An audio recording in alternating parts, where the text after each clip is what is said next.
وہ تو اتنے صادق اور امین تھے کہ کافر بھی اپنی امانتیں ان کے گھر میں رکھتے تھے۔ اللہ اکبر۔ جب حضور نے ان کو بلایا نا کوہ صفا پہ اور کہا کہ میں اگر کہوں پہاڑ کی دوسری جانب سے ایک لشکر آ رہا ہے جو تمہیں طاقت و تاراج کر کے رکھ دے گا تو میری بات مان لو گے؟ تو انہوں نے کہا کہ ہم دیکھیں گے، نظر آیا فبہا، نظر نہ آیا تو پھر بھی کہیں گے ہم اندھے ہیں، آپ سچے ہو، ہمیں آپ کی صداقت پہ اتنی یقین ہے۔ اور پھر لطف دیکھیے، جب اللہ کے محبوب صلی اللہ علیہ وآلہ وسلم ہجرت فرمانے جا رہے ہیں اور اپنے بستر پہ مولا کائنات کو لٹایا اور کہا اے علی تم میرے بستر پہ لیٹ جاؤ اور لوگوں کی صبح امانتیں دے کے تم بھی مدینے چلے آنا۔ اللہ اکبر۔ اب ذرا غور کیجئے، جو جان کے دشمن ہیں، تیغ و تفنگ اور تیر اور نیزے اور بھالے لے کے حضور کی زندگی کا چراغ بجھانے آئے ہیں، ان کی امانتیں بھی حضور کے گھر میں پڑی ہیں۔ انہیں یقین تھا کہ ہماری امانتیں ضائع نہیں ہوں گی۔ اور ادھر حضور کا کردار دیکھیے کتنا مشکل تھا۔ حضرت سیدنا علی المرتضیٰ رضی اللہ تعالی عنہ کو بھی حضور کے مغالطے میں وہ شہید کر سکتے تھے۔ کسی نے مولا پاک سے پوچھا بھی کہ آپ کو نیند آ گئی تھی؟ کہا چین کی نیند آئی۔ اللہ اکبر۔ چین کی نیند آئی، قرار کی نیند آئی۔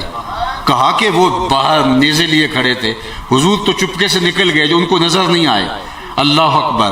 تو وہ اس گمان میں آپ کو تو شہید کر سکتے تھے تو کیسے نیند پڑ سکتی ہے؟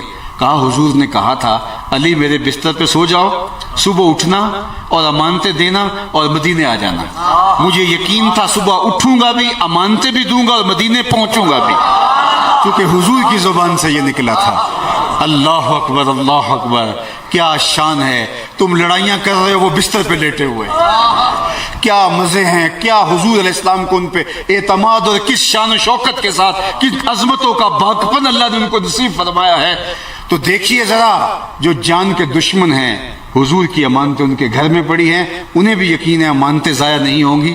اور دوسری جانب اللہ کے محبوب کا کردار دیکھیے، جو جان کے دشمن ہیں ان کی امانتیں بھی لٹا کے اپنے بھائی کو حضرت سیدنا علی المرتضیٰ کو لٹا کے وہاں بٹھا کے کہا کہ ان کو امانتیں واپس کر کے آنا تاکہ ہمارے ذمے ایک بھی امانت باقی نہ رہے جو اس کے حقدار تک نہ پہنچے۔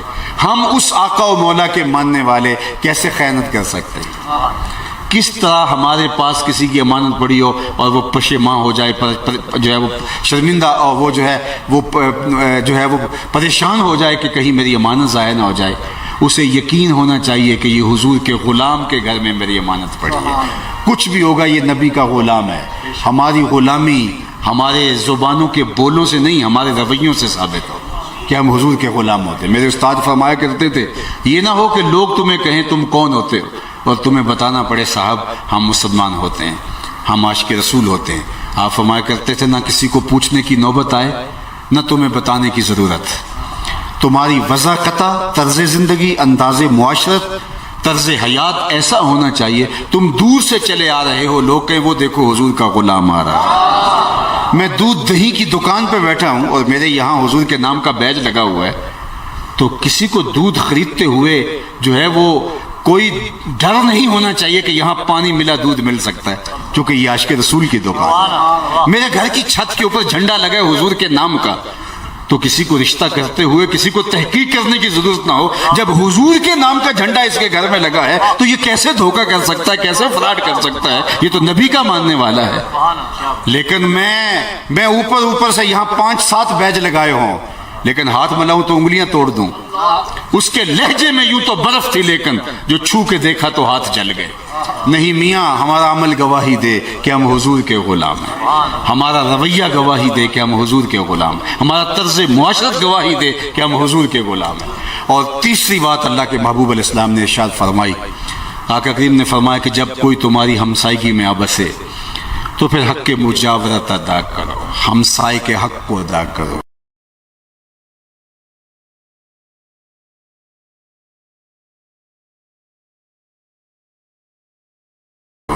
اللہ اکبر۔ ہمسائے کو یقین ہونا چاہیے تمہارا ہمسایہ اگر کافر بھی ہو تو اس کا بھی تمہارے اوپر حق ہے، اگر مومن ہے تو پھر دوہرا حق ہے، مومن ہونے کا حق اور ہمسایہ ہونے کا حق۔ اگر وہ رشتہ دار بھی ہے تو تیسرا حق اس کے اوپر رشتہ داری کہا جاتا ہے۔ تو کئی حق ہیں ہمسایوں کے ساتھ جو ہمارے بنتے ہیں. فرمایا جبریل امین نے مجھے ہمسائے کے حقوق کے حوالے سے اس قدر تاکید کی کہ مجھے لگا کہیں وراثت میں حقدار نہ بنا دیا جائے. تو ہمسایہ، اور ہمسایہ یہ 7 دیوار والا نہیں ہوتا، 40 گھروں تک ہمسایہ ہوتا ہے.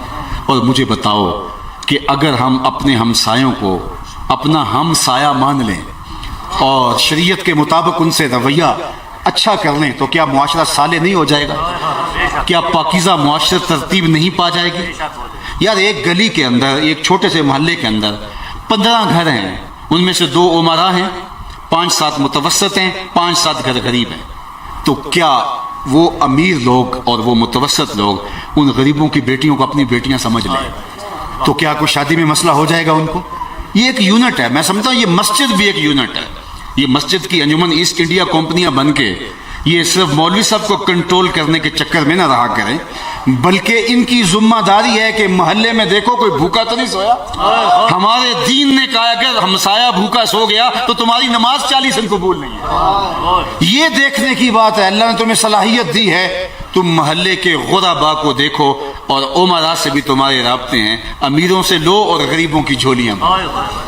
اور عزت نفس کا خیال رکھو، جن سے لو اور جن کو دو، تم درمیان میں پل بن جاؤ، دینے والے کو بھی نہ پتہ چلے یہ کس کی جھولی میں جا رہا ہے. عزت نفس. ہم نے تو اجتماعی شادیاں بھی کی تو ہم نے تماشا لگایا. ایک قطار کے اندر دلہنوں کو بٹھا دیا اور ایک قطار کے اندر جو ہے وہ دولہے بیٹھ گئے، اور سیٹھ حضرات آ کے جو ہے وہ قطاروں میں بیٹھ کے جی ہم یہ شادیاں کروا رہے ہیں. میں پوچھتا ہوں خدا نہ کرے اگر کوئی غربت کسی کو آ کے گھیر لے تو اس کی بیٹی کو وہاں بیٹھنا پڑ جائے تو کیا روح سخن ہوگا اس کا؟ رات کی تاریکی میں کاش اس کے ماں باپ کو پردے میں تم نے مدد کر دی ہوتی اور وہ بیٹی گھر سے نکلتی تو سسرال میں عزت اور طرح کی ہوتی. لیکن تم نے اپنی نمائش کے لیے کیا تماشا لگا دیا، اور لوگوں نے بھی داد دی، واہ واہ 40 شادی کروائیں، 50 شادیاں کروائیں. لیکن وہاں ان کی جو مجموعی اور اجتماعی تصویریں بنی، اخباروں میں چھپیں، اور پھر پورے محلے کو پتہ چلا یہ غریب ہیں. آنے والے براتیوں کو پتہ چلا کہ یہ ہمارے گاؤں کے لڑکے کی جس گھر میں شادی ہوئی ان کے پاس تو جہیز دینے کے لیے بھی نہیں تھا، یہ مانگ تانگ کے لیا ہے. تو مجھے بتاؤ اس محلے میں، اس سسرال میں جا کے اس کی بیٹی کی کیا عزت ہوگی؟ تو یہ کیا تم نے تماشا بنایا ہے؟ ہمارے دین نے تو ہمیں اس طرح کی تاکیدات فرمائی ہے کہ لوگوں کی عزت نفس کا خیال رکھا جائے، اور کہیں تمہاری وجہ سے جو ہے وہ ہمیں تو صدقہ مخفی دینے کا حکم دیا گیا ہے، اور اعلانیہ دینے کا بھی. اعلانیہ وہاں دے جہاں کوئی شخص مشخص نہ ہو. مسجد کے لیے فنڈ مانگا ہے، اعلانیہ دیں، باقیوں کو ترغیب ہے.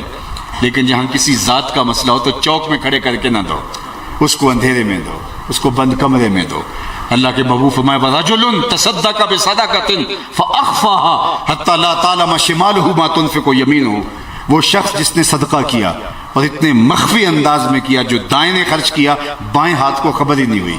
فرمایا قیامت کا دن ہوگا جب کوئی سایہ نہیں ہوگا، اللہ اس شخص کو اپنے عرش کا ٹھنڈا سایہ عطا فرمائے. لوگوں کی عزت نفس سے کھیلنا یہ نیکی نہیں ہے. لوگوں کی عزت کا خیال رکھا جائے اور ان کی سیلف رسپیکٹ جو ہے اس کو کہیں اس کے اوپر حرف نہ آنے دیا جائے. نمائش تو برباد کر، کسی عمل کو ریاکاری کے علاوہ شرک نہیں کہا گیا. تو آج ہماری معاشرت کے اندر وہ ایک تصویر میں نے دیکھی تھی کہ ایک آٹے کا توڑا اور 10 لوگوں نے ہاتھ ڈالے ہیں اور ایک غریب عورت کو دے رہے ہیں، وہ شرمندگی سے اپنا منہ کے اوپر کپڑا ڈالے ہوئے ہیں. ذرا تصور کرو کہ غربت، امارت، یہ اونچ نیچ، تلک الایام نداولها بین الناس، دن پلٹتے رہتے ہیں. اگر ہماری بیٹی بہن کو وہاں کھڑا ہونا پڑے ان 10 لوگوں کے سامنے ایک توڑا وصول کرنے کے لیے، ہمارے دل پہ چھریاں نہیں چلے گی. وہ بھی کسی کی بیٹی ہے، وہ بھی کسی کی بہن ہے. اگر اللہ نے آپ کو توفیق دی ہے تو لوگوں کی غربت سے تلذذ حاصل نہ کرو، لوگوں کی غربت کے تماشے نہ لگاؤ، لوگوں کی غربتوں کا اشتہار اخباروں میں نہ چھاپو، سوشل میڈیا کے اوپر ان کی تصویریں نہ چھاپو. لوگوں کی عزت نفس کا خیال رکھو، عرش کا رب تمہارے اوپر اور رہنمائی مہربانیاں فرمائے گا اور اپنی عنایت خاصہ سے تمہیں مالا مال فرمائے گا. بلکہ میں تو اپنے علاقے میں ایک رسم چلتی تھی، اس پہ بڑا زور دیا کہ زمانے میں، اب تو نہیں دیکھنے کو ملتی، لیکن ہم جب چھوٹے تھے تو وہ چلتی تھی. ہمارے دیہاتوں میں ہوتا تھا کہ جب شادی ہوتی تھی تو جو جہیز تیار ہوتا تھا اس کو 4 پائیوں کے اوپر بچھا دیتے تھے، اور پھر ایک عورت جو ہے وہ پورے محلے کے اندر جا کے محلے کی خواتین کو آ کے بتاتی تھی کہ ہماری بیٹی کا جہیز دیکھ جاؤ، اور اس کو ہماری زبان میں وہاں رسم وکالہ کہتے تھے، اور پھر وہ خواتین آ کے دیکھتی تھی، اور دیا تو اپنی بیٹی کو ہے، لوگوں کو کیوں دکھلا رہے ہیں؟ داد وصول کرنے کے لیے۔ خان صاحب نے، ملک صاحب نے، چودھری صاحب نے کمال کر دی، اتنا دیا۔ تو میں نے کہا میاں تم نے تو داد وصول کر لی، واہ واہ بھی لوگوں نے کہا، تندوروں پہ بھی باتیں ہوئیں، بیٹھکوں میں چوپالوں میں بھی باتیں ہوئیں، لیکن تم نے نہ سوچا تمہاری بیٹی کا جہیز دیکھنے والی خواتین میں سے یتیم بچیاں بھی تھیں، اس میں اس مزدور کی بیٹیاں بھی تھیں جو وہ مزدوروں والے اڈے پہ بوڑھا ہونے کی وجہ سے بیٹھا رہا اور اس کو کوئی لینے نہ آیا، اور آج بھی جب وہ واپس آیا تو اس کے قدم بوجھل پڑ رہے تھے۔ اس نے اپنی بیوی سے کہا تھا آج جو مزدوری ملے گی اس کا آٹا لے کے آؤں گا، لیکن جب وہ خالی ہاتھ پلٹا اور اس کی آنکھیں جھکی ہوئی تھی تو گھر کی دہلیز عبور کرنا اور اپنی بیوی سے آنکھیں ملانا اس کے لیے کتنا مشکل تھا، اور اندر کپڑے سی کے اپنے جہیز کی رقم کی جمع کرنے والی بیٹیاں جب اپنے باپ کو، بوڑھے باپ کو آج بھی خالی آتے ہوئے دیکھتی ہیں تو ان کے آنسو ان کے اندر جذب ہوتے ہیں۔ تمہاری بیٹیوں کا جہیز دیکھنے کے لیے وہ مزدور کی بیٹی بھی آئی، تم نے تو داد وصول کر لی، لیکن جو زخم اس کے کلیجے پہ لگا اس کا مداوع کون کرے گا؟ تارا ٹوٹتا سب نے دیکھا، یہ نہ دیکھا ایک نے بھی، کس کی آنکھ سے آنسو ٹپکا، کس کا سہارا چھوٹ گیا۔ ہمارے دین نے تو یہاں تک کہا یتیم کے سامنے اپنے بچے سے پیار نہ کرو، یہ میرا دین ہے، حضور کا لایا ہوا دین۔ بیوہ کے سامنے اپنی بیوی سے اظہار ملاطفت نہ کرو، اظہار محبت نہ کرو، غریب کے سامنے اپنے دولت کی نمائش نہ کرو۔ اللہ اکبر۔ ہمیں تو یہ بتایا گیا کہ بچے اکٹھے کھیل رہے ہوں، تمہارا بچہ بھی ان بچوں میں کھیل رہا ہو، تم نے اپنے بچوں کو بلانا ہے، کام پڑ گیا ہے تو کنارے کھڑے ہو کے میدان کے اس کو بیٹا کہہ کے آواز نہ دو، اس کا نام لے کے پکارو۔ جناب اس کا بیٹا کہہ کے پکار لیں گے تو کیا حرج ہے، بیٹا ہی تو ہے۔ کہا تم نہیں جانتے، ہو سکتا ہے کھیلنے والوں میں کوئی یتیم بھی کھیل رہا ہو، اور جب تم اپنے بیٹے کو بیٹا کہہ کے پکارو گے تو یتیم کا دل چڑھ جائے گا، آج میرا باپ ہوتا تو مجھے بیٹا کہہ کے پکارتا۔ تم اپنے بیٹے کو بیٹا کہہ کے نہیں پکارنا، اس کا نام لینا ہے۔ میرے حضور نے تو یہاں تک فرمایا اپنے گوشت کی خوشبو سے غریب ہمسائے کو تکلیف نہ دو، غریب ہمسائے کو تکلیف، یا تو پیالی شوربے کی جو ہے زیادہ بنا لو، ایک پانی کا گلاس زیادہ ڈال لو، اور ہمسایوں کے گھر بھی پیالے کی شوربے کی ایک پیالی بھیج دو، اور اگر یہ نہیں کر سکتے تو ایسے زاویے، ایسے وقت میں وہ کھانا پکاؤ جب غریب کے بچے سو چکے ہوں۔ بچے ضد کر بیٹھے، بچے تو بچے ہوتے ہیں، اللہ اکبر۔ تو ان بچوں کے آنسو کون پوچھے گا؟ دوپہر کو سلا دیتی ہے بچوں کو وہ اس ڈر سے گلی میں پھر کھلونے بیچنے والا نہ آ جائے۔ ہمارا دین، بلکہ آپ شاید پہلی بار یہ میرے سے سن رہے ہوں گے، ہمارے فقہا نے لکھا کہ جو عمرا ہیں وہ حج اور عمرہ کر کے آئیں تو زیادہ باتیں نہ لوگوں کو سنائیں، جو غریب تڑپتے ہیں جانے کے لیے ان کا دل دکھی ہوگا۔ اللہ اکبر۔ وہ آ کے بات بات پہ وہ جان نہیں چھوڑتے، تو کہا یہ تم نے کر لی، اللہ تمہارا قبول کر لے، لیکن زیادہ باتیں لوگوں کو نہ سنائیں، غریبوں کے دل زخمی ہوں گے۔ یہ حضور کا لایا ہوا دین ہے۔ تمہارے گھر سے اٹھتا ہوا دھواں، تمہارے گھر سے اٹھتی ہوئی خوشبو، پھل بھی لے کے آؤ، ہم سائز کی طاقت نہیں، یا تو تھوڑا سا ان کے گھر بھیج دو یا چھپا کے لے کے آؤ۔ مجھے بتاؤ یہ جو معاشرہ میرے حضور نے دیا ہے، اگر یہ معاشرہ قائم ہو جائے تو یہ دنیا کی زندگی جنت بنے گی کہ نہیں بنے گی؟ اس جنت کو پانے کے لیے اس دنیا کو جنت بنانا پڑے گا، لیکن ہم نے تو جنت کا مفہوم ہی بدل دیا ہے۔ میں اس کا انکار نہیں کرتا کہ جنت میں حوریں ہوتی ہیں اور ان کی خوبصورتی بھی ہوتی ہے، لیکن مولوی صاحب حور کے سحر سے نکل ہی نہیں پا رہے۔ ہمیشہ جب بھی جنت کا ذکر کرتے ہیں تو حور کو لے آتے ہیں، پھر اس کا میک اپ کرنے لگ جاتے ہیں، اور پھر لوگوں کے سامنے اس کے اعضائے بدنیہ کا حسن نکھار کے بیان کر رہے ہیں۔ کیا جنت میں سوائے حور کی اور کچھ نہیں رکھا؟ جنت کا ایک نقشہ مجھ سے بھی سنو، جو قرآن نے جنت کا نقشہ بیان فرمایا ہے۔ لا يسمعون فيها لغوا ولا تعصیما، جنت وہ ہے جس میں تمہیں سننے کے لیے کوئی ایسی بات نہیں ملے گی جو تمہارے کانوں پہ بوجھ ہو، اور تم نے اپنے جنریٹر کی آواز سے ہمسائے کو تنگ کیا رکھا ہے۔ تم نے تو کھڑکیاں بند کر لی، اور اس کے دروازے بھی نہیں، اس کی کھڑکیاں بھی نہیں ہیں، بجلی چلے جانے کی وجہ سے جو گرمی کی شدت میں وہ تلخی برداشت کر رہا ہے وہ الگ، اور تمہارے جنریٹر کی آواز سے اس کو الگ تکلیف پہنچ رہی ہے، اور تم اندر آرام سے سو رہے ہو، تمہیں نیند کیسے آ رہی ہے؟ جنت کا یہ نقشہ ہے، لا یسمعون فیہا لغوا ولا تعظیما، اللہ جو لغو بات ہو، اور تم تو ممبروں پہ گالیاں دیتے ہو اور اس کو دین قرار دیتے ہو، تمہاری تو زبان جو ہے وہ کیا کیا رنگ اور کیا کیا ڈھنگ، آپ کا سوشل میڈیا دیکھ لیجئے۔ پہلے زمانے میں wash room, public wash rooms کے اندر بیٹھ کے کچھ غلیظ الفطرت لوگ جو ہیں وہ کچھ لکھا کرتے تھے، آج وہ سارے سوشل میڈیا پہ آ بیٹھے ہیں، اور جو لکھ رہے ہیں اور جو ہو رہا ہے، جو تماشا لگا ہوا ہے۔ تو جنت میں جانے کی آرزو ہے تو اس دنیا کو جنت بنانا ہوگا، اور جنت کا نقشہ لا یسمعون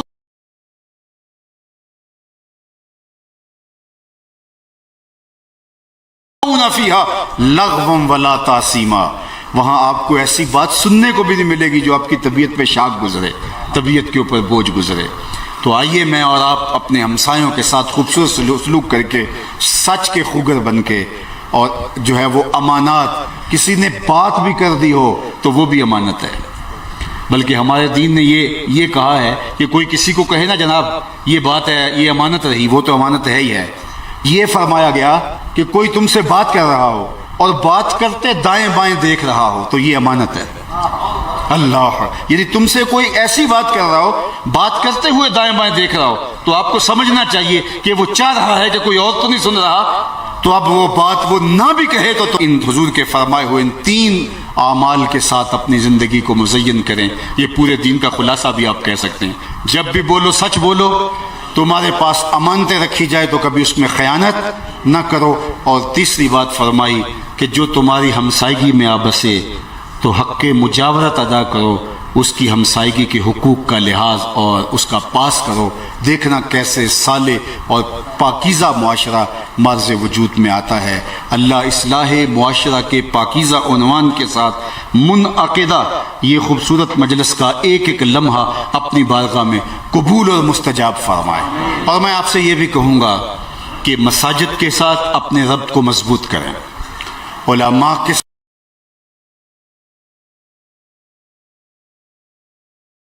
ساتھ اپنے ربط کو مضبوط کریں۔ ہمارے حکیم خادم علی صاحب سے کسی نے کہا کہ حضرت ماضی میں جو علماء، جو مشائخ، جو پیر ہم سنتے تھے آج وہ نہیں ملتے، تو فرمانے لگے قدر کر لو، یہ بھی نہیں ملیں گے، یہ وقت رہے گا کہ یہ بھی آپ کو ڈھونڈ اب ان کو چراغ رخ زیبا لے کر۔ تو مدارس دینیہ کا قیام کرو، مساجد کا مدرسہ قائم یہ ہے کہ اہل خیر کو اس طرح کا ہونا چاہیے کہ جو مدرسہ کے ناظم اور ذمہ دار ہیں ان کو چندے کی اپیل بھی نہ کرنی چاہیے، یعنی اس قدر لوگ دان کریں اور اس چیز کا خیال رکھیں کہ ان کے پاس فراواں جو ہے وہ وسائل ہوں، بلکہ لوگ کہیں کہ صاحب یہ تو کر رہے ہیں، یہ رقم رہی، آپ یہ کام بھی شروع کریں، نہ یہ کہ ناظم رات سوچتا سوچتا سو جائے کہ صبح تنخواہیں کیسے دینی ہیں اور بچوں کا کھانا کیسے چلانا ہے۔ یہ اگر قسم کرسی کی حالت ہوگی تو پھر آپ سمجھیں کہ پھر کام تو ہو گیا۔ آئیے مجھے اور آپ کو اللہ نے جو وسائل دیے ہیں ان وسائل کے ساتھ جو ہے وہ ان مدارس دینیہ کے ساتھ کھڑے ہوں۔ اللہ کے محبوب نے فرمایا کہ صبح اس حالت میں کر کے تو خود عالم ہو، اور اگر ایسا نہیں ہے تو علم سیکھنے والا ہو، اور اگر ایسا نہیں ہے تو علماء کے پاس بیٹھنے والا ہو، ان کی مدد کرنے والا ہو، اور اگر یہ بھی نہیں ہے تو فرمایا کہ علماء سے محبت کرنے والا ہو۔ فرمایا 5واں نہ بننا، ہلاک ہو جائے گا۔ ہم نے یہ دیکھنا ہے کہ ہم 5ویں تو نہیں ہیں، ان 4 میں سے جس بھی دائرے کے اندر آپ ہیں ان مدارس دینیہ کے ساتھ کھڑے ہو جائیں۔ میں بار دیگر ان عالی مرتبت علماء کرام کا جو میرے پاس تشریف لے گئے اور جنہوں نے پذیرائی بخشی، آج اس اجتماع میں مصروف لوگ ہوتے ہیں علماء تشریف فرما ہوئے، اور آپ سب لوگ جس شوق فراواں کے ساتھ، چونکہ وہ اس طرح کا پاپولر خطاب جس طرح کا عمومی طور پہ کیا جاتا ہے تو میں تو نہیں کر پاتا، تو بہرحال پھر بھی آپ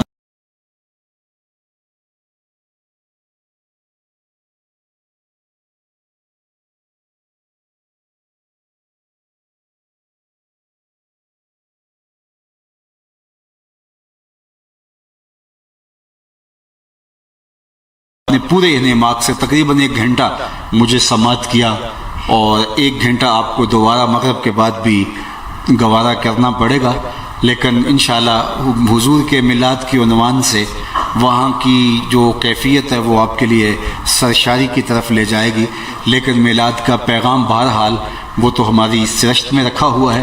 میں ان کا بھی شکر گزار ہوں، آپ کا بھی اللہ اس درسگاہ کو قیامت تک آباد رکھے، اور اس پورے علاقے کے اندر جتنے بھی مدارس دینیہ ہیں، مساجد ہیں، اللہ ان کے لیے اپنی خاص عنایتوں کا حظ وافر دے۔ میرے جو بولے ہوئے جملوں میں کوئی ایک جملہ بھی ایسا جو شریعت کے مزاج سے متصادم ہو تو میں اللہ سے معافی مانگتا ہوں۔ وآخر نومبر کو ہر سال کی طرح مرکز مصطفیٰ دیتا ہوں کہ ایک بار ضرور آئیں۔ آپ کو یہ اجتماع رسمی طرز کا اجتماع نہیں ملے گا، یہ ایک تربیت اجتماع ہے، اور آپ اس سے بے پناہ فائدہ لے کر کے ہی لوٹیں گے۔ تو میں آپ سب کو عالی مرتبت علماء کو ان کی وساطت سے آپ کو دعوت پیش کرتا ہوں۔ 2 نومبر اتوار کا دن ہے، صبح 10 بجے سے لے کر نماز عصر تک آپ تشریف فرما ہوں گے تو میری اور میرے دوستوں کی آنکھیں آپ کے لیے چشم بھرا ہوں گی۔ وآخر دعوانا ان الحمدللہ۔ اللہم صلی علی سیدنا و مولانا محمد، نصیب کر دینا مقدر کی خزائیں رخصت فرما دیں، جئیں تو تیرے لیے، مریں تو تیرے دین کے لیے، زندگی کی آخری ہچکی تک تیرے رسول کے وفادار ہیں، ہر علت سے، ہر قلت سے، ہر ذلت سے رہائی عطا کر، اپنے پاک نبی کے در کی گدائی عطا کر، نفس و شیطان کے مکر و فریب سے، دجل و تلبیسات سے ہماری حفاظت فرما۔ اللہ میرے وطن عزیز کی خیر فرما، میرے ملک کو امن کے اجالے دے دے، دہشت گردی کے سلگتے علاؤ ٹھنڈے کر دے، امن کی بہاریں پیدا کر دے، معیشت کا جمال، معاشرت کا حسن اور صالح اقدار کا نور عطا کر دے۔ اے اللہ، اہل غزہ کی مدد اور نصرت فرما۔ اس آسمان کے نیچے، زمین کے اوپر تیرے علاوہ ان کا کوئی مددگار نہیں، اللہ ان کی حفاظت فرما۔ اقصیٰ کے دروازوں پر اللہ ان کو ڈٹے رہنے کی ہمت دینا، تاکہ امام مہدی کے عساکر میں شامل ہو سکیں، دجال کا مقابلہ کر سکیں، حضرت عیسیٰ کے عساکر میں شامل ہو سکیں۔ اللہ اس مرکز کو قیام